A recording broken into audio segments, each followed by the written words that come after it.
राधा राधा राधा राधा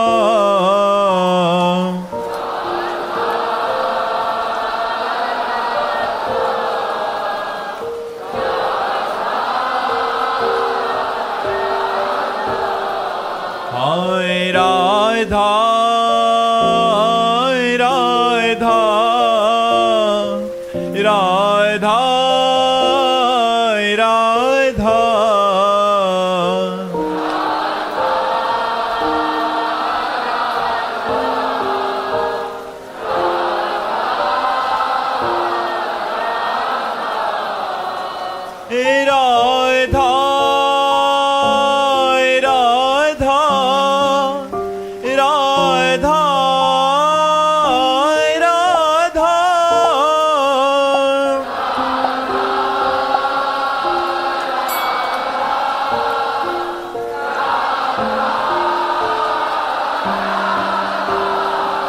हाय राधा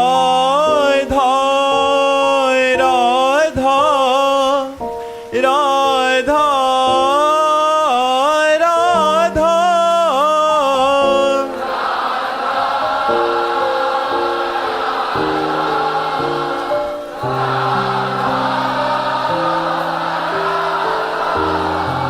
हाय राधा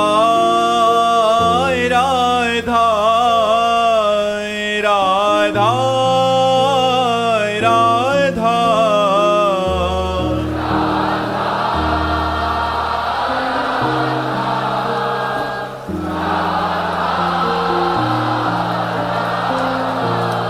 हाय राधा राधा राधा राधा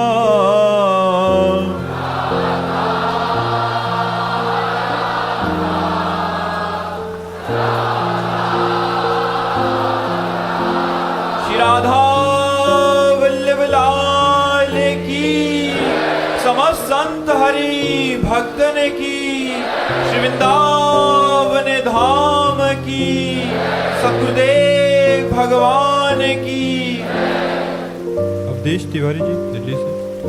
राधे राधे महाराज जी, आपके चरणों में कोटि कोटि प्रणाम।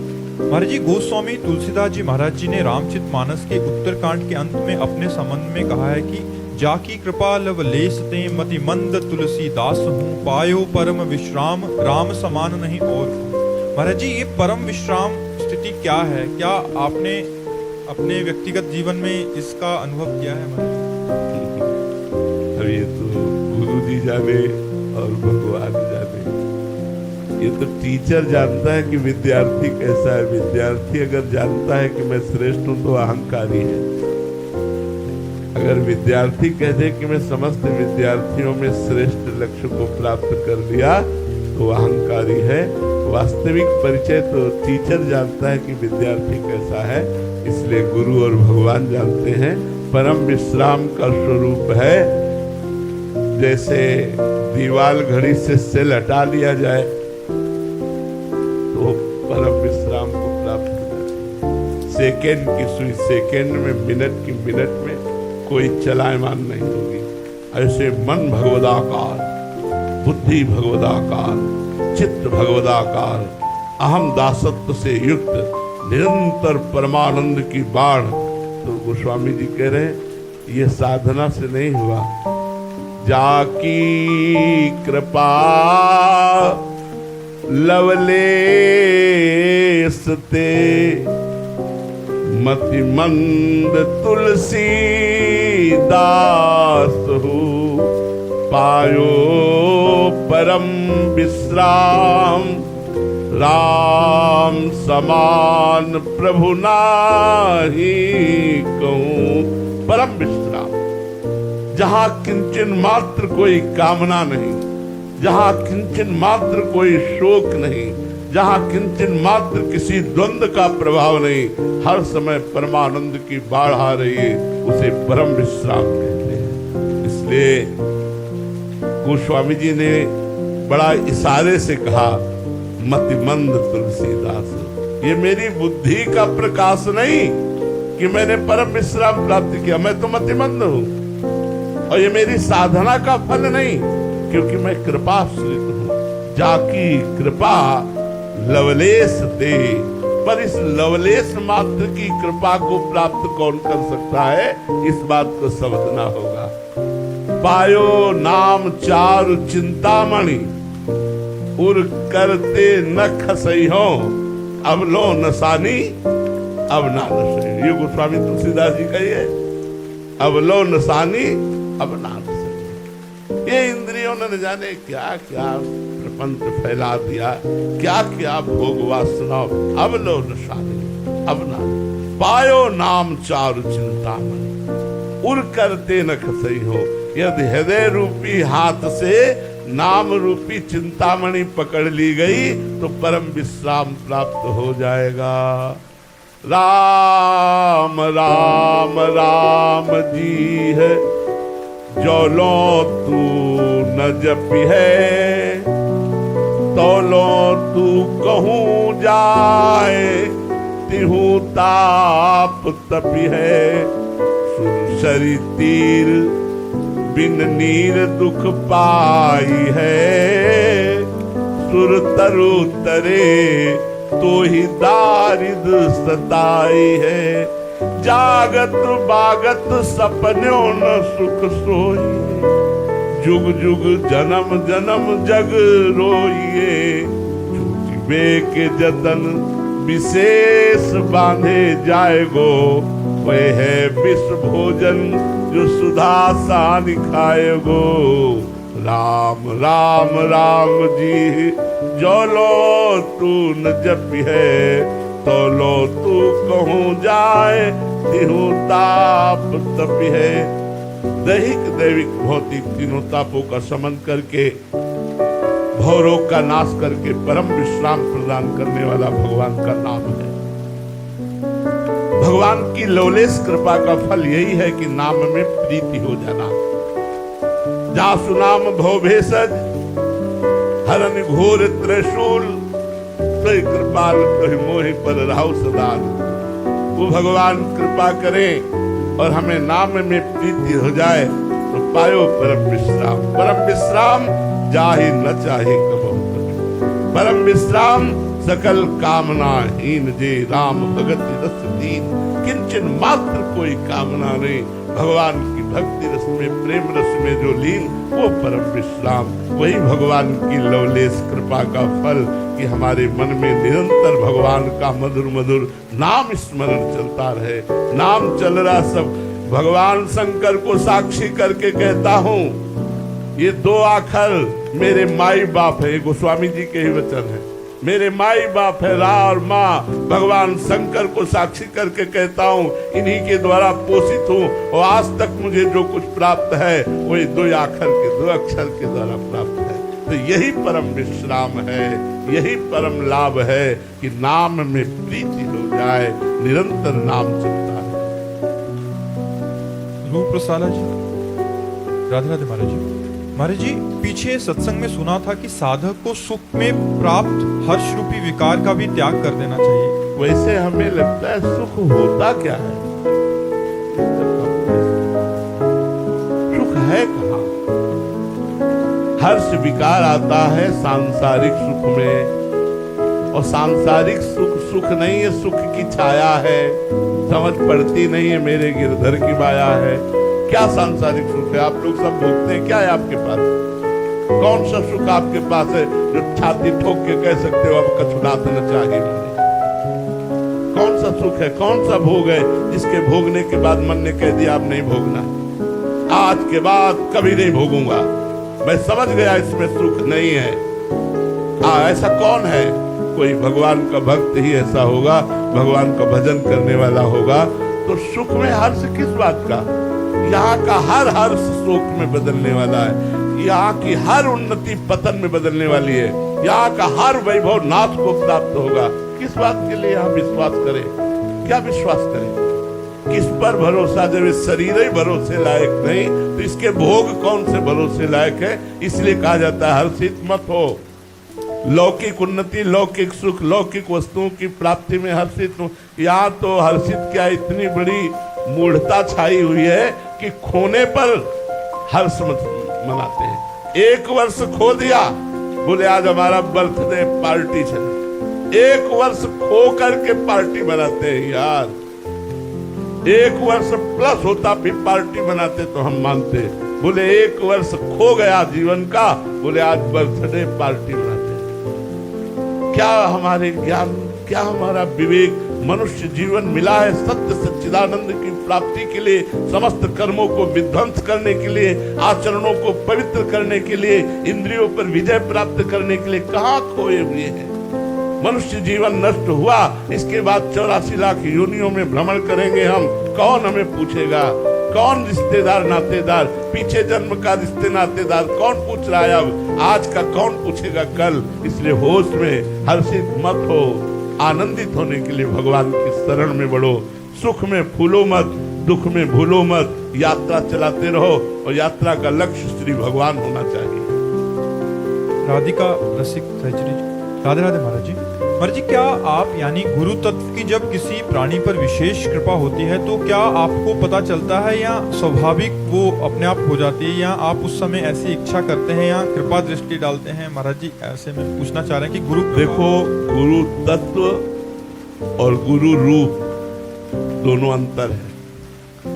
गुरु रूप सीमित है जो एक देशीय है, और गुरु स्वरूप असीम है जो सर्वदेशी है। अखंड मंडलाकारम व्याप्तमेन चराचरम तत्पदम दर्शतमेन तस्मै श्री गुरुवे नमः। साधक पर कृपा गुरु रूप की सेवा करने पर गुरु स्वरूप से होती है। गुरु रूप की सेवा है उनके श्रीमुख से निकला हुआ वचन, उनकी आज्ञा।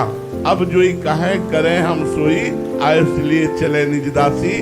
मन क्रम वचन त्रिशुद्ध सकल मत, हम श्री हरिवंश उपासी। यदि आप गुरु के आसक्त हैं तो आपको पता होना चाहिए कि आपकी एक एक चेष्टा गुरु के हृदय रूपी कैमरे में स्फुरित है। एक एक चेष्टा का पता है कि हमारा शिष्य क्या कर रहा है। जो समर्पित है कनेक्शन है, और जो कनेक्शन नहीं मनमानी आचरण है, फिर वो अपने चित्त को ऐसे नहीं बांटते। वो अपने चित्त को समाहित करके प्रिया प्रीतम में लगाते हैं। जो प्रिया प्रीतम में लगा है तो उसको जब कृपा होगी तो पास गुरु से होगी। गुरु को पता है हमारे किस शिष्य को किस जगह कहाँ कौन सी उन्नति प्राप्त हो रही है, ये पता होता है। गुरु तत्व सर्वज्ञ होता है, लेकिन गुरु रूप सीमित होता है, गुरु स्वरूप असीम होता है। सुरेंद्र अग्रवाल जी, हनुमानगढ़ से। राधे राधे महाराज जी। महाराज जी, परमानंद का स्वरूप क्या है? गुलाब जामुन पाया है, कैसा होता है? मीठा। कैसा मीठा होता है? बहुत मीठा। फिर बहुत मीठा कैसा होता है? खा के देख लीजिए, खा के देख लीजिए, उत्तर आएगा कि नहीं आएगा? एक प्राकृतिक गुलाब जामुन के स्वाद का वर्णन नहीं कर सकते, आप इस पांच भौतिक वाणी से परमानंद का वर्णन सुनना चाहते हैं? अनिर्वचनीयम राम अतर्क बुद्धि मनवानी। जहां बुद्धि का भी प्रवेश नहीं, मन का भी प्रवेश नहीं, वाणी की तो बात जाने दो, वह है परमानंद। केवल कह सकते हैं बहुत आनंद, बहुत आनंद, बस। इसके आगे बोले अनुभव करके देखो। परमानंद अनुभव गम में भजे जय संता, उसकी व्याख्या नहीं है। परमानंद कैसा, ऐसा उदाहरण त्रिभुवन में नहीं है, कोई उदाहरण। परमेष्टि पद ब्रह्मा के पद में भी वो आनंद नहीं है जो भगवान के चरणारविंद की दासत्व में आनंद परमानंद है। इसीलिए वो कह देते न पारमेष्ठ्यम न महेंद्र दित्यम। न इंद्र को वो सुख है, न ब्रह्मा को सुख है, न सार्वभौम सम्राट को सुख है, न योग सिद्धियों में सुख है, और यहाँ तक कि मोक्ष में भी वो सुख नहीं है जो भगवान के प्रेम में है।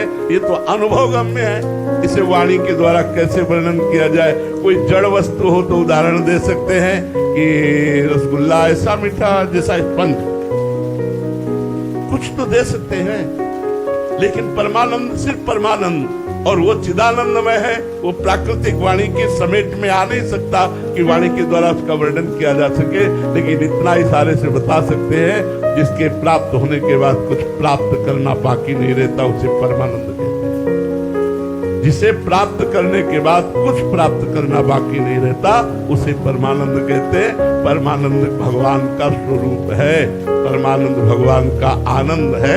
वो प्राप्त जब होता है तो जिससे पहला प्रश्न था, पायो परम विश्राम राम समान। महाराज जी ये तो बहुत दुर्लभ स्थिति है और बहुत कम ही महापुरुष। चाहता कौन है? कल हमने एकांतिक में पहला प्रश्न किया था, तुम लोगों के प्रश्न बाद में, पहले हमारा प्रश्न, भजन के लिए सुविधाएं हैं या सुविधा के लिए भजन है?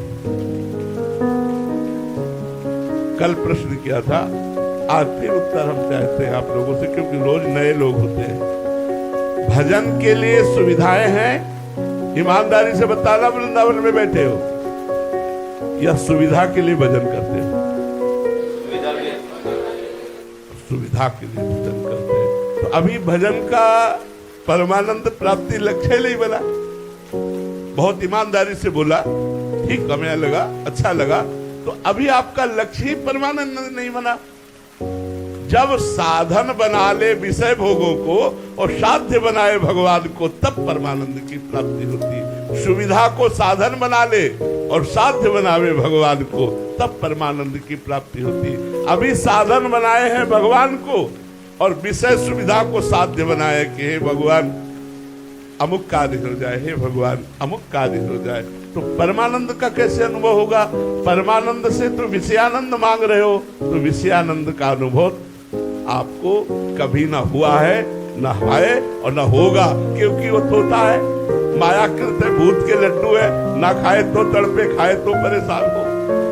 परमानंद की प्राप्ति वही कर सकता है जिसके हृदय में लक्ष्य तो बने परमानंद की प्राप्ति। ईमानदारी की आपने बात कही, जिस दिन समस्त सुविधाओं का प्रयोग भगवान की प्राप्ति के लिए होगा तो कुछ कुछ स्फुरित होने लगेगा परमानंद। जैसे परमानंद जब स्फुरित होता है हृदय में,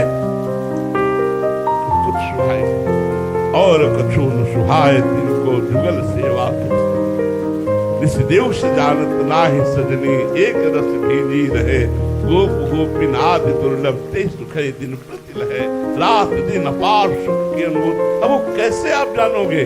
क्यों? क्योंकि आपकी ममता शरीर में है, आपकी ममता स्त्री में है, आपकी ममता पुरुष में है, आपकी ममता पुत्र में है, आपकी ममता मकान में है, आपकी ममता धन में है, आपकी ममता प्रतिष्ठा में। आप कैसे हमारी बात को समझोगे? जब सबकी ममता ताग बटोरी और मम पद मनहि बांध बर डोरी, तब परमानंद लक्ष्य बना। और जब लक्ष्य बनेगा तब परमानंद की प्राप्ति के लिए मार्ग चलोगे, और जब मार्ग चलोगे तब पता चलेगा परमानंद किसे कहते हैं। महाराज जी इस खेल में इतने सारे मनोरंजन रख दिए गए हैं कि वहीं भटक जाता है मन। हाँ, इसीलिए रख दिया गया है कि सब परमानंद में चले जाएंगे तो फिर यहाँ विषयानंद में कौन रहेगा? विषयानंद का इतना बड़ा आकर्षण है, हम आपसे सच्ची कहते हैं। एक तरफ भगवान खड़े हो और मुस्कुरा कह रहे हो आ जाओ, और एक तरफ लक्ष्मी जी खड़ी हो मुस्कुरा कहें आ जाओ, तो भगवान की तरफ पीठ ही होगी। एक दिन मनोरंजन में, विनोद में कभी कभी भगवान भी विनोद करते हैं। भगवान ने कहा सर्वलोक महेश्वर सर्वप्रिय मैं हूं, तो लक्ष्मी जी ने कहा प्रभु अगर आप बुरा ना माने तो मैं कहूं। तो भगवान ने कहा बुरा क्यों माने? बोले सर्वलोक महेश्वर आप हो लेकिन सर्वप्रिय मैं हूं। तो भगवान ने कहा प्रमाण दीजिए। तो लक्ष्मी जी ने कहा प्रमाण लीजिए, आप जिसको महान भक्त समझते हो उसके घर पहुंचिए, थोड़ी देर बाद मैं पहुंचती हूँ, अगर आपका वो अपमान न कर दे तो फिर मान लेना कि आपकी जय, नहीं तो मेरी जय। विनोद। भगवान ने एक सन्यासी रूप धारण किया, वो एक बड़े सदगृहस्थ बहुत भावुक भक्त, देखते ही चरणों में लौट गए, संत भगवंत पधारे, चरणामृत उतारा, आरती करी, आसन पे बैठाला। इतने में नारायण नारायण नारायण कहती हुई एक बुढ़िया एक झोली टांगे, बच्चा आज रहने को मिलेगा? तो कहा हाँ माता जी, हमारे यहाँ तो संत और भक्तों का आदर होता है, यही देखकर आई हूँ कि तुम्हारे यहाँ स्वामी जी आए ना, तो देखा कि संतों का स्वागत होता है, तो नारायण नारायण नारायण, हम नारायण हमारे स्वामी हैं और उनकी मैं सेवक हूँ, इसीलिए आई हूँ। हाँ माता जी आप यहाँ रुक जाइए। अच्छा भिक्षा की तैयारी हो रही माता जी, स्वामी जी की भी भिक्षा होगी आप। तो स्वामी जी ने अपना नारियल का खप्पर निकाला, क्योंकि सन्यासी के अनुसार धर्म व्यतीत करना। माता जी ने कहा बेटा तुम अपने बर्तन मत लाना, हम बर्तन अपने रखती हैं। सोने की थाल, सोने की कटोरी, गिलास और चांदी की चम्मच, और ये देख के आश्चर्य भगत हुआ और 56 भोग की तरह वो पूरे फैला दिए पात्र। उनका माता जी आप तो वृद्ध हो। नहीं बच्चा, मैं अपने पात्रों में पाती हूँ। बड़ा आश्चर्य माना, प्रसाद पवाया गया। लाओ माता जी पात्र धो दें फिर आपके पास। बेटा एक बार जिन पात्रों में पाती हम दोबारा लेती नहीं, आप ले जाओ। अरे जय हो माता जी की, जय हो माता जी की। अच्छा बेटा चलती है? बोले नहीं माता जी आप तो महीना 15 दिन रुको। बोले बेटा जिसके यहाँ सन्यासी रुकते हैं उसके यहाँ मैं रात्रि ठहरती नहीं। बोले स्वामी जी हो गया, आप उठाओ कमंडल अपना। लक्ष्मी जी ने मुस्कुरा के कहा कहो जी उठवा दिया तुम्हारा। ए भाई, नारायण को कौन प्यार करता है? माया को सब प्यार करते हैं। जो नारायण को प्यार करने लगे तो माया वहां माँ की तरह सेवा करने लगती है। और जब भगवान सन्यासी रूप से गए तो लक्ष्मी जी अंतर ध्यान हो गई, क्योंकि नारायण के बिना वो रूप ले सकती। तो इसलिए हमारी सबकी मनोवृत्ति माया प्रधान है, नारायण प्रधान कहाँ है? भगवत प्रधान का। जिनकी भगवत प्रधान हो गई उसको फिर माया का आकर्षण नहीं होता। जैसे वमन को देखकर किसी का मन नहीं खाने को करेगा, ऐसे माया के विलास का त्याग कर रमा विलास राम अनुरागी तजत वमन जिम जन बड़भागी। कोई भगवान का प्रेमी ऐसा बिरला होता है जो संसार के भोगों का त्याग करके भगवान में प्रेम करे। इसलिए परमानंद को बड़ी ऊंचाई पर रखा गया है। मनोरंजन की ऐसी ऐसी वाटिका है कि भगवान को भूल जाए, मनोरंजन में लग जाए, सब लगे ही मनोरंजन में है। जी, तो जैसे पहले बताया कि अपनी मनोकामनाओं की पूर्ति के लिए प्रभु से जुड़ते हैं, उनमें से भी किन्हीं को पता लगता है संत महापुरुषों की कृपा से कि इस मार्ग का लक्ष्य क्या है। वहां चलते चलते महाराज जी इतना ज्यादा फिर भटकाव है कि एक दो ही जो पाई है वही हिसाब। हाँ, तभी लिखा है कोई एक पाव भगत जी में मोरी। कोई बिरला भगवान के मार्ग में पार हो पाता है। नहीं, बहुत कठिन है। मन का संसार से विलग करके भगवान के भजन में निरंतर लगाना ये हम लोग जान रहे हैं, इसलिए बहुत कठिन है।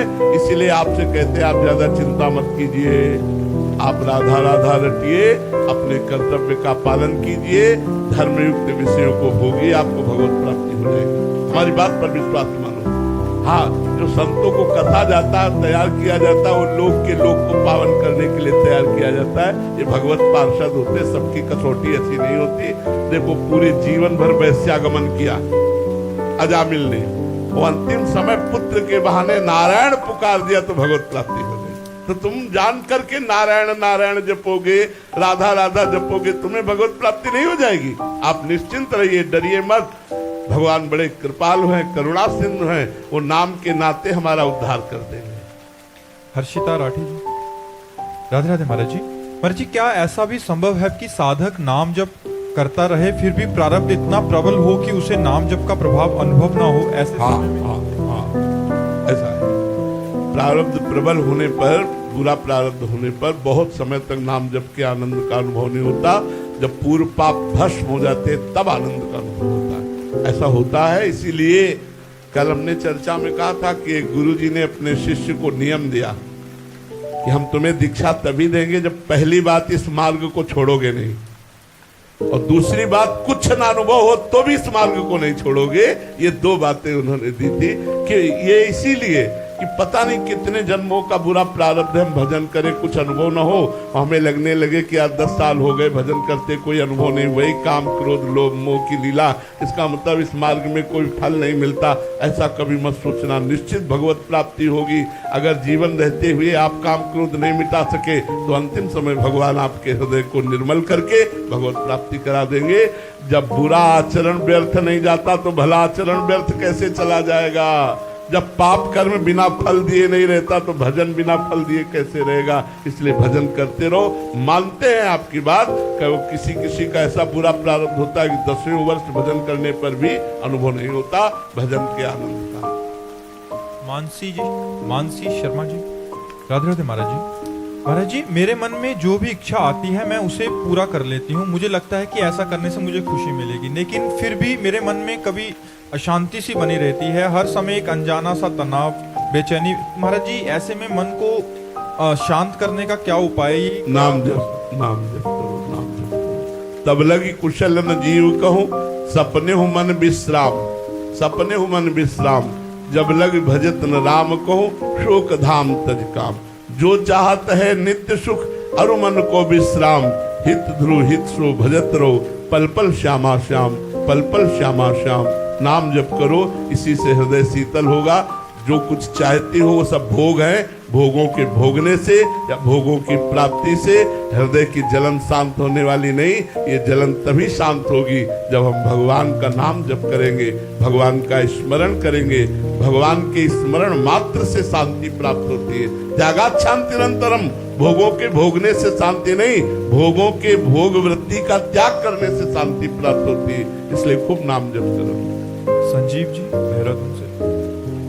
राधे राधे महाराज जी। महाराज जी, आपके चरणों में सादर प्रणाम। महाराज जी, ये स्वरूप क्या है और स्वरूप में स्थित होने का क्या प्रक्रिया है? महाराज जी, जो एक है, जो नित्य है, जो चिदानंद है, जो निर्विकार है, जो ब्रह्म स्वरूप है, वो हमारा स्वरूप है। मैं, मन बुद्धि चित्त अहंकार, अंतःकरण के अहम के मैं में शुद्ध स्वरूप मैं का मिल जाना, यही बंधन युक्त हो गया। साधना के द्वारा अंतःकरण मलिन जो मैं है, मलिनता, मैं स्त्री, मैं पुरुष, मैं विद्वान, मैं धनवान, मैं कुलवान, मैं के आगे जो भी प्रकृति जनने लगता है वो मलिन होता है।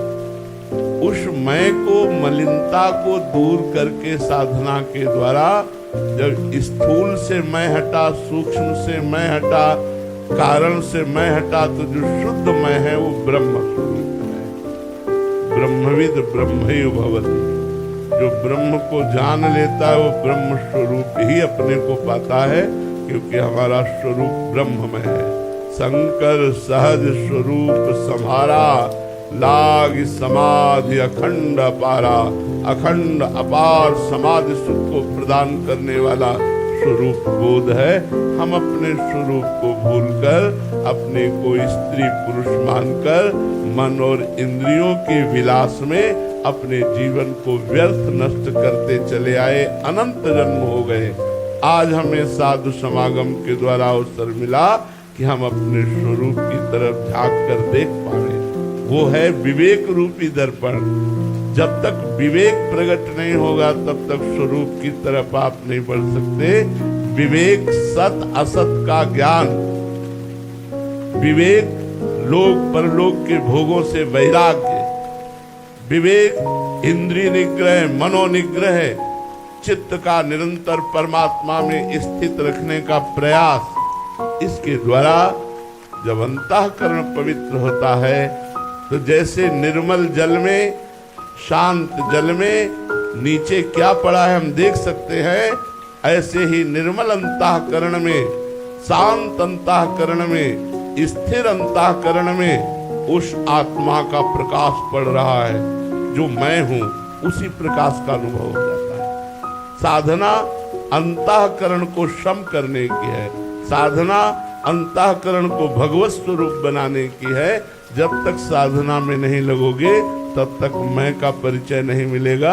देखो, कोई 40 वर्ष, कोई 50 वर्ष की आयु वाला है, 3.5 हाथ के शरीर में रह रहा है, लेकिन अपने को नहीं जाना। बड़ा जानकार बनता है, दुनिया की जानकारी इकट्ठा किए है, लेकिन वो अपने को नहीं जान पाया, अपने आप से नहीं मिल पाया। तो क्या जानकारी, क्या जानना हुआ। इसलिए प्यारे, गुरु की शरण में जाकर के शास्त्रों के स्वाध्याय के द्वारा प्राप्त विवेक के द्वारा हम अपने स्वरूप को जानने की चेष्टा करें। बिना गुरु चरणों का आश्रय लिए ये स्वरूप बोध नहीं हो सकता। श्याम शरण जी, ग्वालियर से। राधे राधे महाराज जी। महाराज जी, आप कहते हैं कि भजन मार्ग में भोजन की तरह पेट भरता है तो स्वयं को पता लगता है, तो पता लग जाता है कि कब साक्षात्कार हुआ है। महाराज जी, बहुत सारे साधक आपके समक्ष एकांतिक में आते हैं कि जिनको अनुभव होता है कि उन्हें साक्षात्कार हो गया या वो सिद्धावस्था को प्राप्त हो गए, तो ये महाराज जी क्या उनका भ्रम है? एक बार भगवान सुखदेव जी महाराज जी को जब ब्रह्म बोध हुआ तो उनको लगा कोई प्रमाण तो दे कि मुझे ब्रह्म बोध हो गया है। मालूम मुझे तो अनुभूति हो गई, लेकिन यही ब्रह्म बोध है, ये प्रमाण तो मिलना चाहिए। भगवान व्यास देव जी के पास गए, बहुत ध्यान से सुनना। भगवान व्यास देव जी के पास गए तो भगवान व्यास देव जी ने देखा कि संपूर्ण गुरु बुद्धि हमें नहीं है, बिना गुरु बुद्धि के काम नहीं चलता, सदगुरु बुद्धि होनी चाहिए। तो उन्होंने कहा, इस समय परम ज्ञानी विदेहराज मिथिलाधिपति जनक जी हैं, आप जाइए और अपने अनुभव की पुष्टि महाराज जनक जी से कराइए। तो श्री सुखदेव जी महाराज जनक जी के राज्य में जब गए तो उनके मुख्य द्वार पर पार्षद खड़े थे। तो जनक जी सर्वज्ञ महापुरुष हैं, त्रिकालज्ञ महापुरुष हैं। उन्होंने पहले ही आज्ञा कर दी कि नंग धड़ंग 16 वर्ष की अवस्था एक महापुरुष पधारेंगे, उनको प्रवेश निषेध कर दो। तो यही श्री सुखदेव जी आए, दरवाजे में उनको रोक दिया गया। 7 दिन 7 रात तक कोई उत्तर नहीं। रोज पूछते जनक जी, आज उनके मुखाकृति? बोले भगवान जैसे पहले दिन आए थे वैसे ही प्रसन्न मुद्रा में है। 7 दिन 7 रात्रि दरवाजे पर ही खड़े रखा, ना उनको अपमान का बोध हुआ, ना उनको कोई चिड़चिड़ाहट हुई, कुछ नहीं, वैसे ही शांत मुद्रा, वैसे ही प्रसन्न मुद्रा। 7वें दिन का जाओ महलों में ले जाओ। आप दिगंबर रहते थे भगवान सुखदेव जी, महलों में ले गए, सुंदरी 9 युवतियों से स्नान कराना, श्रृंगार कराना, भोजन कराना, सब। 7 रात 7 दिन तक सुंदरी 9 युवतियां उनके शरीर की सेवा करती रही। रोज जनक जी पूछते, आज क्या? तो बोले प्रभु जैसे गेट के बाहर थे वैसे महल में है, कोई फर्क नहीं उनके से।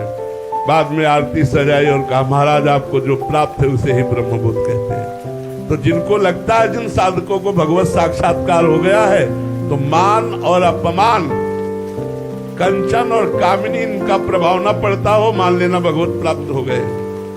और अगर तनिक भी प्रभाव पड़ता तो दम्भ और पाखंड में मत रहना, माया धज्जियां उड़ा देगी।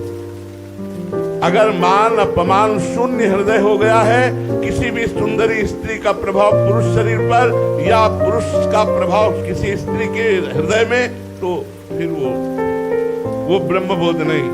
ब्रह्मबोध जिसको प्राप्त हो जाता है वो माना अपमान शून्य होता है। वो नहीं स्वात्मारामम विषय मृत तृष्णाम भ्रमयति, आत्माराम पुरुष कभी विषय मृत तृष्णा में भ्रमित नहीं होता।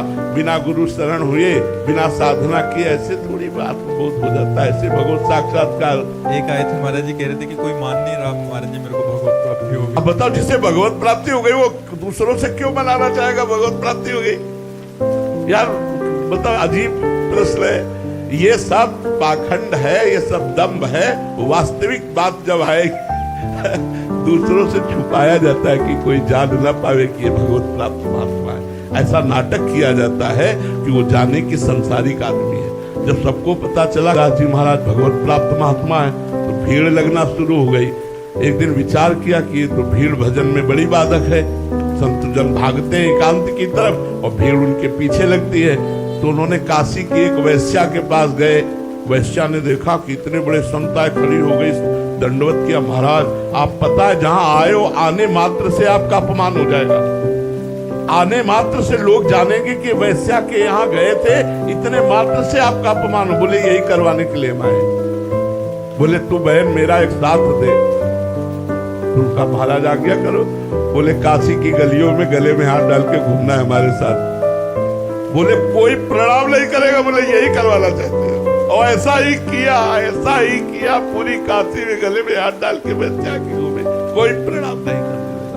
भगवान अपने अंश स्वरूप में सब रूपों में अवतरित है, लेकिन अपने स्वरूप का बोध या भगवत साक्षात्कार करने वाले और ये ऐसे नहीं घूमते गली गली कि अपने को बताए कि भगवत अगर आप और कह दो भगवत साक्षात्कार वाले आप हो क्या, आपको भगवत साक्षात्कार हो गया है, तो अपनी इतनी कमियां बताएंगे कि आप दोबारा प्रणाम नहीं करोगे। गोस्वामी जी इतने बड़े महापुरुष हैं, क्या कह रहे हैं? जो मैं अपने अवगुण कहूँ, बाढ़े कथा पार नहीं लहूं। गोस्वामी तुलसीदास जी। श्री सूरदास जी महाराज क्या करें, मौसम कौन कुटिल खल कामी, जिन मुको तन दियो ताको न भजन कियो, ऐसो नमक हरामी।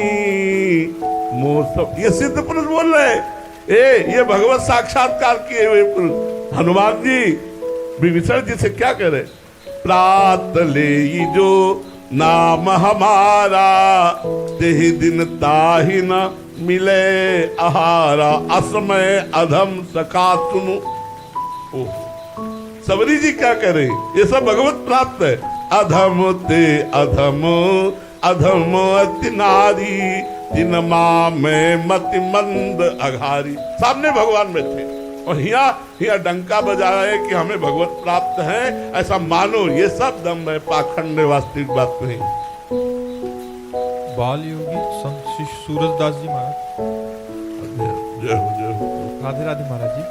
महाराज जी, सबसे पहले मंदिर में भगवान है उनको दंडवत करें या हमारे इष्ट हैं जो उनको दंडवत करें? महाराज जी, सबसे पहले दंडवत हमारे बीच में जो है उनको करें, क्योंकि मंदिर में तो हम हर समय जाते नहीं है। मंदिर में तो कभी कभी समय जाते हैं, और हर समय हमारे हृदय में सबके बीच में भगवान रहते हैं। तो सीय राम मैं सब जग जानी, करो प्रणाम जोरि जुग पानी, जड़ चेतन जग जीव जत सकल राम मैं जानी, बंदो सबके पद कमल सदा जोरि जुग पान। जड़ चेतन जो भी दिखाई दे सब में प्रणाम करो, भगवान विराजमान है। मंदिर में तो श्री विग्रह अर्चा अवतार से है ही, लेकिन चराचर जगत के रूप में भी भगवान है। तो सबसे पहला प्रणाम हमारे समीप जो भगवान है, फिर जाकर श्री राधा वल्लभ लाल की